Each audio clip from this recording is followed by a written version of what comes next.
तो कुमारी शैलजा जी के कार्य को हर कोई यहाँ पर सराहते हैं। तालियों की गड़गड़ाहट के साथ मैं चाहूंगी कुमारी शैलजा जी मंच पर आए और इसी के साथ मैं अपने मैनेजिंग एडिटर अरविंद चतुर्वेदी जी को भी बुलाना चाहूंगी। और रजत जी आप भी आइए ताकि सवालों का सिलसिला जो है वो शुरू किया जा सके। Over to you sir. शुक्रिया किरण आपका। और हमारे बीच में पूर्व केंद्रीय मंत्री और राज्यसभा सांसद कुमारी शैलजा जी हैं जो इंचार्ज भी हैं उत्तराखंड की। बहुत शुक्रिया मैम। एक बिजी शेड्यूल था आपका, आप सुबह से कैंपेन कर रही थी और हमने देखा कि कितना मुश्किल था। लगभग 50 मीटर भी रास्ता नहीं होगा, लेकिन समर्थक जो थे वो लगातार आपके साथ थे। और मेरा पहला सवाल ये है, क्योंकि समर्थक कह रहे थे कि हमारा मुख्यमंत्री कैसा हो, कुमारी शैलजा जैसा हो। देखिए, लोगों का प्यार है और जो हमारे लोग कांग्रेस पार्टी के हमारे साथी दिन रात मेहनत करते हैं, उनकी अपनी अपनी इच्छा होती है और उम्मीद रखते हैं। लेकिन ये एक मूल बात है कि सभी कांग्रेस पार्टी के सिपाही हैं। जी शैलजा जी, आपके पिताजी बहुत बड़े नेता थे और मैं समझता हूं उन्होंने पूरी जिंदगी जो है कांग्रेस को दी। बड़ी तकलीफ भी देखी। आर के रंगा साहब से जब मेरी बात हो रही थी तो उन्होंने उनकी पूरी कहानी मुझे बताई थी कि कैसे जब आप बहुत छोटी थी, कक्षा 8 में पढ़ती थी, उन संघर्ष के दिनों में जब उनके पास मकान नहीं था और कैसे जब आप फ्लैट में शिफ्ट करने के लिए दरवाजा खरीदने के लिए पैसे नहीं थे। इतना संघर्ष, इतनी तकलीफ आपके पिताजी कई साल मंत्री रहने के बाद भी उन्होंने देखा।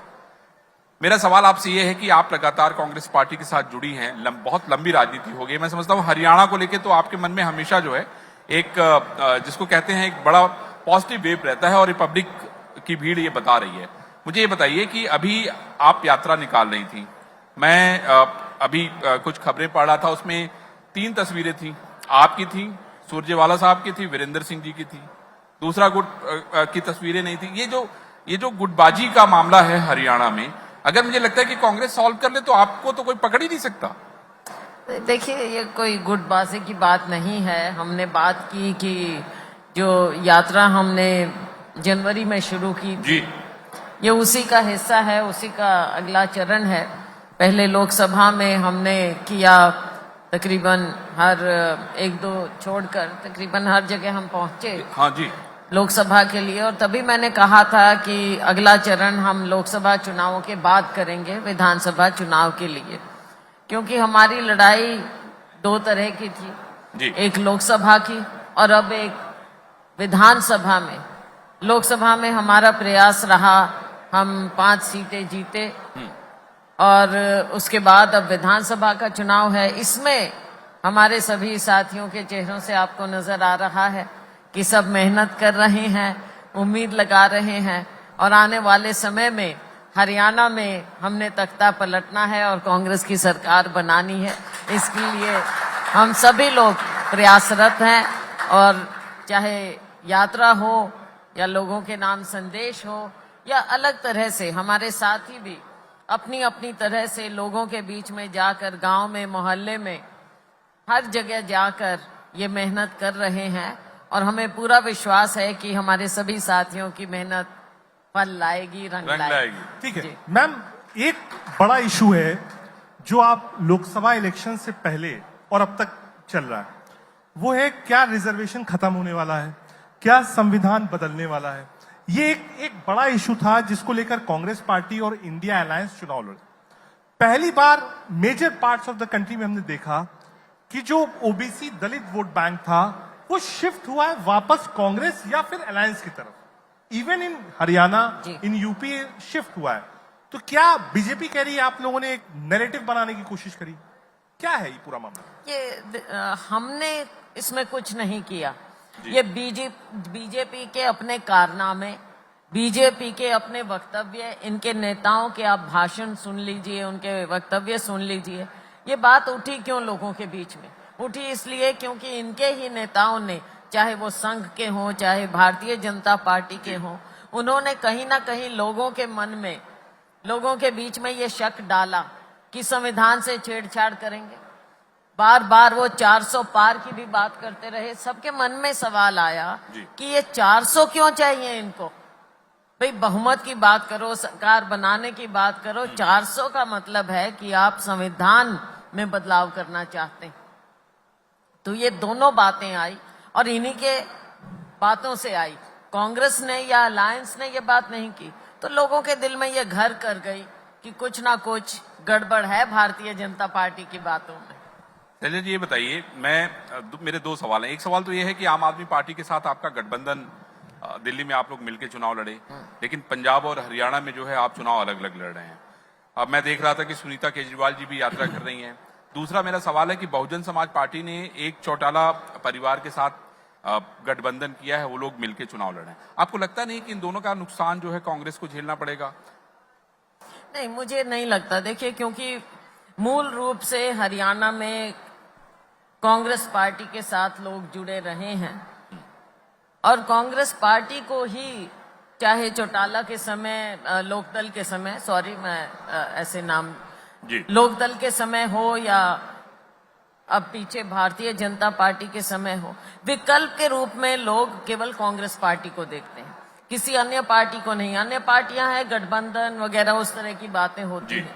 रही बात लोकसभा के गठबंधन की, लोकसभा का गठबंधन इंडिया अलायंस का एक गठबंधन था और इंडिया अलायंस अभी भी चल रहा है। लेकिन लोकसभा के समय में भी जब हमने हरियाणा में गठबंधन किया, एक सीट आप पार्टी को गई, हमारी कुरुक्षेत्र सीट जी, तो उस समय भी यही बात हुई थी हमारी सेंट्रल लीडरशिप की कि स्टेट में अलग बात हो सकती है। स्टेट के जब चुनाव आते हैं तब अलग परिस्थितियों को देखते हुए राज्य में ये फैसले लिए जा सकते हैं।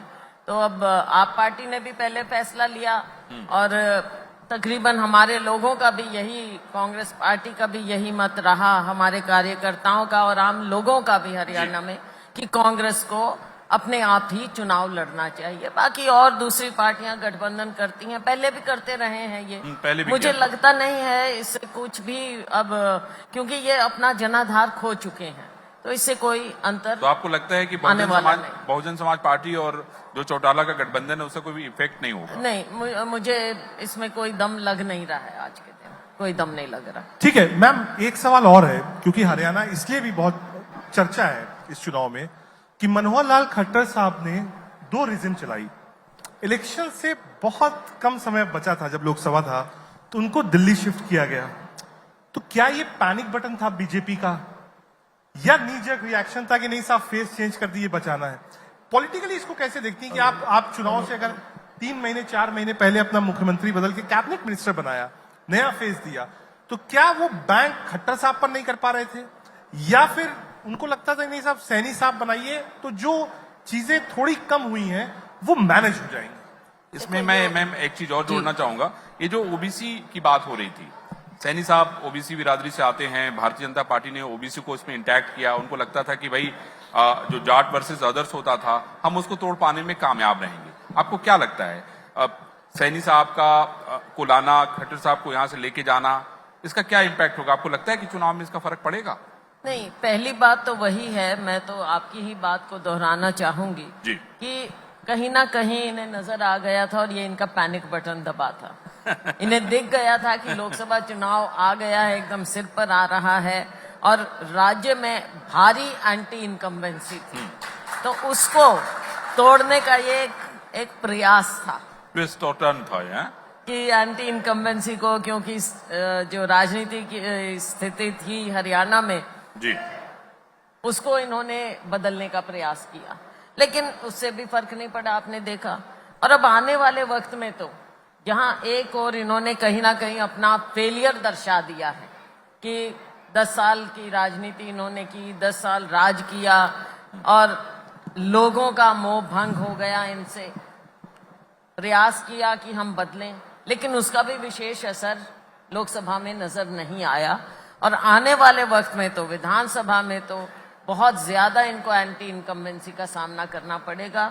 ये मैं केवल राजनीतिक रूप से नहीं कह रही जी, ये जमीन की स्थिति है कि भारतीय जनता पार्टी अब जुमलों में या इस तरह से बदलाव दिखावा करके भारतीय जनता पार्टी लोगों का मन नहीं जीत पाएगी।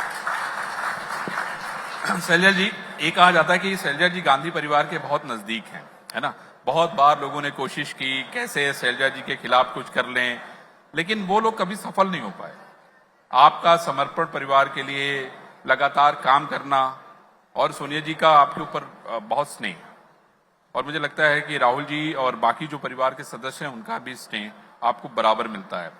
दुश्मन तो हमेशा सक्रिय रहते हैं, वो दिखते भी हैं। बात ये है कि इस परिवार का स्नेह हर एक वर्कर के साथ है, कोई शैलजा उसमें विशेष रूप से नहीं है। नहीं, मैं ये नहीं उनका कह सकता। स्नेह नहीं, मैं ये इसलिए नहीं कह समस्त कांग्रेस जन के साथ है, और कांग्रेस पार्टी के लिए जो भी समर्पित हैं, मैं एक समर्पित वर्कर हूं। नेता होने से पहले मैं कांग्रेस की समर्पित वर्कर हूं, और हर समर्पित वर्कर की पहचान ये परिवार रखता है, क्योंकि आड़े वक्त भी आए हैं, अच्छे वक्त भी आए हैं, और काम जिन लोगों ने किया है उनकी वो पहचान रखते हैं, और सबको मान सम्मान उस घर से मिलता है। मैम, क्योंकि अब आप लोकसभा की मेंबर भी हैं, बीजेपी कह रही है कि जो विपक्ष है, ठीक है नंबर्स आए हैं आपके पास, पहले से अच्छे आए हैं, ज्यादा आए इंडिया अलायंस को, लेकिन आपकी अप्रोच जो है वो निगेटिव अप्रोच है, डिसरप्शन की अप्रोच है। कहा साहब आप कम से कम हाउस चलने दीजिए, बहस होने दीजिए। प्राइम मिनिस्टर ने पहले दिन अपील करी कि जो फर्स्ट टाइमर्स हैं हम चाहते हैं उनको सुने, कामकाज हो, देश देख रहा है। कहा आप दल की जो राजनीति है, दल की राजनीति, प्राइम मिनिस्टर ने कहा कि जनवरी 2029 में करिएगा, जब 2-3 महीने चुनाव होने में बचे हों। कहा 4 साल देश के लिए काम करिए। उनका आरोप है कि विपक्ष निगेटिव पॉलिटिक्स करता है। देखिए, बात यह है, भारतीय जनता पार्टी अपनी नकारात्मक सोच को छिपाने के लिए हमेशा इनकी आदत रही है। माननीय प्रधानमंत्री जी सारा कुछ ठीकरा, अपनी नाकामियों का ठीकरा कांग्रेस के ऊपर या विपक्ष के ऊपर फोड़ना चाहते हैं। अभी भी जब शुरुआत हुई, आप देख रहे हैं, बिल्कुल पार्लियामेंट चल रहा है, संसद चल रहा है, सत्र अच्छे से चल रहा है, लोकसभा में और राज्यसभा में दोनों तरफ। लेकिन जब माननीय प्रधानमंत्री जी बोलने लगे, उससे पहले हमारे नेता, विपक्ष के नेता राहुल गांधी जी बोल रहे थे। राहुल गांधी जी को खुद माननीय प्रधानमंत्री जी ने 2 बार, और उनके कितने जो फ्रंट लाइनर मंत्री थे, उन्होंने कितनी बार राहुल गांधी जी को बीच में इंटरप्ट किया। ये तो राहुल गांधी जी की ग्रेस थी कि वो बार बार यील्ड कर रहे थे। अगर यील्ड ना करते तो उसके बावजूद आपने देखा कि राहुल जी ने उनकी बात पर आपत्ति नहीं दिखाते हुए अपनी बात कही। मगर जब माननीय प्रधानमंत्री जी बोल रहे थे, उससे पहले छोटी सी बात थी, हमने केवल ये गुजारिश की थी कि मणिपुर का एक बहुत ही बड़ा ज्वलंत मुद्दा है। मणिपुर से हमारे सांसद चुनकर आए हैं, आप कृपया उन्हें केवल 3 मिनट दे दीजिए मणिपुर के बारे में बात करने की। माननीय प्रधानमंत्री जी तो कभी मणिपुर गए नहीं, उन्होंने तो वहां की जलती हुई आग को बुझाने का ना प्रयास किया, ना खुद जाकर वहां के लोगों के जख्मों पर मलहम लगाने का प्रयास किया। लेकिन अगर वहां का सांसद जो चुन कर आया है 3 मिनट मांगता है, तो क्या इतनी दरियादिली उन्हें नहीं दिखानी चाहिए थी? हमने केवल ये कहा था कि हमारा सांसद बोले, उन्होंने सत्ता पक्ष ने उन्हें बोलने नहीं दिया। अब माननीय प्रधानमंत्री जी अगर 3 मिनट का समय संसद में एक एमपी को नहीं दे सकते, तो ये हमारा विरोध वहां पर होना तो स्वाभाविक। ठीक है, लास्ट एक सवाल राहुल जी पूछा। हमारे साथ भी राहुल जी हैं। राहुल जी प्लीज। नमस्कार शैलजा जी, राहुल महाजन। नमस्कार। ये माना जाता है कि लोकसभा चुनाव में कांग्रेस जो 5 सीटें जीती है उससे कहीं बेहतर प्रदर्शन कर सकती है, और ये भी माना जाता है कि ये कहीं ना कहीं इसका कारण जो कांग्रेस के भीतर जो मनमुटाव है, जैसे ये माना जाता है कि आप और सुरजेवाला जी एक गुट हैं और हुड्डा जी दूसरे गुट हैं। ये भी बोला गया कि हुड्डा जी आपके इलाके में प्रचार करने नहीं जाते, आप लोग उनके इलाके में प्रचार करने जाते। तो क्या ये कारण है कि कहीं ना कहीं कांग्रेस जो है, जो और बेहतर जा सकती थी, वो नहीं जा पाई? और एक समस्या भी, कारण और समस्या दोनों है। ये शायद आप 9 सीट जीतती, 10 सीट जीतती। इस बारे में मुझे जो कहना था मैं पहले कह चुकी जी। हूँ, बार बार एक चीज को नहीं दोहराना चाहती। लेकिन मुझे लगता है कि ये लड़ाई जो है या संघर्ष है, लड़ाई मैं इसलिए कहती हूँ क्योंकि लोगों की लड़ाई है। इसको आने वाले वक्त में आप देखेंगे कि जो लोग हैं वो भी और हम भी सब मिलकर लड़ेंगे और हमारी सरकार प्रचंड बहुमत से बनेगी। शैलजा जी, थोड़ी देर पहले रणदीप जी थे, वो राज्यसभा में है, आप लोकसभा में, दोनों पार्लियामेंट के मेंबर्स हैं, हरियाणा को रिप्रेजेंट करते हैं, वो कर्नाटक से आए। रणदीप जी से जब पूछा गया कि क्या आप विधानसभा चुनाव लड़ना चाहेंगे, तो उन्होंने कहा साहब बिल्कुल चाहेंगे, अगर कोई पैरवी कर दे तो और अच्छा होगा, मैं लड़ लूंगा। पहला कैथल से आप लोगों ने सवाल और पूछा यही कि भाई सवाल मेरा आपसे है मैम, आप लोकसभा में हैं, विधानसभा का चुनाव है, क्या आप विधानसभा का चुनाव लड़ना चाहेंगी? देखिए, मेरा जवाब आपके इस सवाल का एक है। मुझसे पहले भी पूछा जाता था जी, जब लोकसभा चुनाव हुआ, उससे पहले भी पूछते थे मीडिया के हमारे साथी कि आपने क्या करना है। तो मैंने कहा इस बार मेरी इच्छा है विधानसभा चुनाव लड़ने की, क्या बात? लेकिन अगर पहले लोकसभा चुनाव है, हाईकमान का आदेश होगा तो मैं लोकसभा चुनाव लड़ूंगी। अब विधानसभा है, इच्छा है, हाईकमान का जो आदेश होगा वो हम मानेंगे। ठीक है, कुंदन एक सवाल। मैडम कुंदन। नमस्कार, मेरा नाम कुंदन श्रीवास्तव है। जी, मैं ये कह रहा हूँ कि कांग्रेस पार्टी को इस लाइन पे क्यों नहीं सोचना चाहिए कि अगले 5 साल तक इतना संघर्ष करने के बाद भी वो सत्ता में आ नहीं पाएगी। चुनाव 2029 में होंगे, तो क्या आपको नहीं लगता कि मंथन इस पे होना चाहिए कि भाई जो 99 सीट आए और 99 सीट क्यों आया, क्यों नहीं 270 सीट आए?